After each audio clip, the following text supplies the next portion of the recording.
છો બધા? આજે આપણે વિસરાતી જતી વાનગી ઘસિયા બનાવવાના છીએ. બહુ નામ પણ ઘણાએ સાંભળ્યું ન હોય.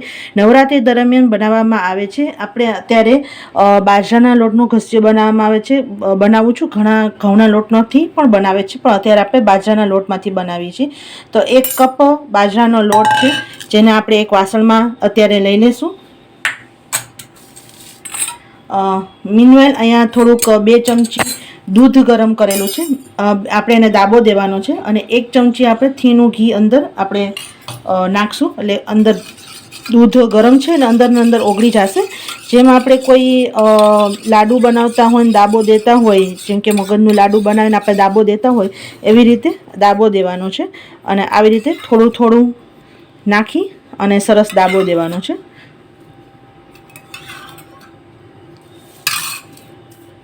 આવી રીતે સરસ પહેલાં હલાવી લેવાનું છે. એક મુઠ્ઠી પણ તો આમ દાબો આવે ને એવી રીતે દેવાનું છે. જો આપણે દાબો દઈ દીધો છે અને આવી રીતે આમ દબાવી અને આપણે આને 1 કલાક સુધી રહેવા દેવાનું છે. પોણી કલાક રહેવા દઈશું તો પણ ચાલશે, પણ આપણે થોડુંક દાબો આવી રીતે દીધો હોય ને તો સરસ એનું અંદર લોટ સાથે સરસ મિક્સ થઈ જાય. હવે 1 કલાક પછી આપણે એનો ખસ્યો બનાવશું. 1 કલાક થઈ ગયું છે, સરસ દાબો દેવાઈ ગયો છે. અને હવે આપણે છે ને આને આપણે ચાળણીથી સરસ ચાળી લઈએ, જેથી એક સરખો આમ રવો રવો જેવું એકદમ બાજરાનો લોટ છે ને ઝીણો હોય એટલે આપણે દાણેદાર થઈ જાય એટલા માટે. તો આવી રીતે ચાળણીથી આવી રીતે ચાળી લેવાનું છે. જો આવી રીતે આપણે ઘસિયા માટેનું સરસ એકદમ રવો રવો જેવું આપણો બાજરાનો લોટ ઝીણો હોય સરસ દાણાદાર થઈ ગયો છે. હવે એક આપણે જાડું તળિયાવાળું વાસણ લીધું છે. એમાં છે ને આપણે કોઈ પણ વસ્તુ નાખ્યા વગર આને ધીમા તાપે સાવ સ્લો ફ્લેમે ઉપર શેકવાનો છે, જેથી થોડોક કલર પણ લાઇટ બ્રાઉન થશે અને તમારું જે મિશ્રણ છે ને એ હળવું થઈ જશે. તો એકદમ ધીમા તાપે, લગભગ ક્વોન્ટિટી આપણી ઓછી છે, 12 મિનિટ જેવું થશે. કન્ટિન્યુઅસ ચલાવતા આને શેકવાનું છે ઘસિયાને, નતર બાજરાનો લોટ છે ને બળી જાય. અને આ તમે વસ્તુ ઘઉંના લોટનું પણ ઘસિયો બનાવી શકો. અને તમારે આને બિલકુલ સ્લો ફ્લેમે શેકવાનું છે, કારણ કે આ એક જ વસ્તુમાં ધીરજ રાખવાની છે, તમારો ઘસિયો સરસ બનશે. હવે આ ઘસિયો છે ને ગોળ સાથે ખવાય, દહીં સાથે ખવાય અને તમારે દૂધ સાથે ખવાય.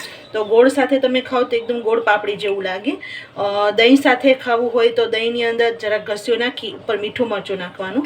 અને જો દૂધ સાથે ખાવું હોય તો તમારે દૂધની અંદર ઘસિયો નાખી અને ખાંડ નાખી તો એકદમ ખીર જેવું લાગશે. તો ઘસિયો ઘણી રીતે ખવાય. તો આવી રીતે ઘસિયો રેડી રાખવાનું અને જ્યારે તમારું મન થાય ત્યારે તમે ખાઈ શકો. અને નવરાત્રિના પર્વમાં તો આ ખાસ બનાવવામાં આવે છે. જો આપણો ઘસિયો સરસ શેકાઈ ગયો છે અને હું તમને નજીકથી બતાવું છું કે એકદમ દાણાદાર થઈ ગયું છે. હવે આને પ્લેટમાં કાઢી લઈએ અને ઠંડુ કરી લઈએ.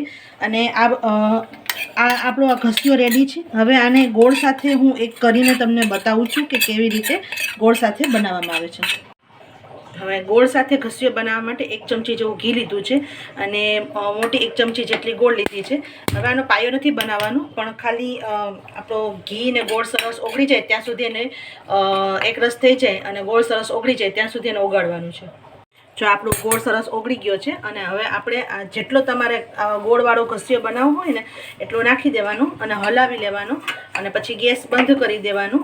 અને આ તમારો ગોળવાળો ઘસિયો તૈયાર થાય છે. એવી રીતે જ જેમ મેં કીધું કે તમારે દહીં સાથે ખાવું હોય ને તો દહીંની અંદર ઘસિયો નાખવાનો અને એની અંદર મીઠું મરચું નાખવાનું. અને દૂધ સાથે પણ દૂધની અંદર ખાંડ અને ઘસિયો નાખવાનો, ખીર જેવું થાય. બેઝિકલી આ સૌરાષ્ટ્ર કચ્છ સાઈડનું રેસીપી છે ઘસિયો. તો તૈયાર છે આપણો ઘસિયો. હવે સર્વ કરી લઈએ.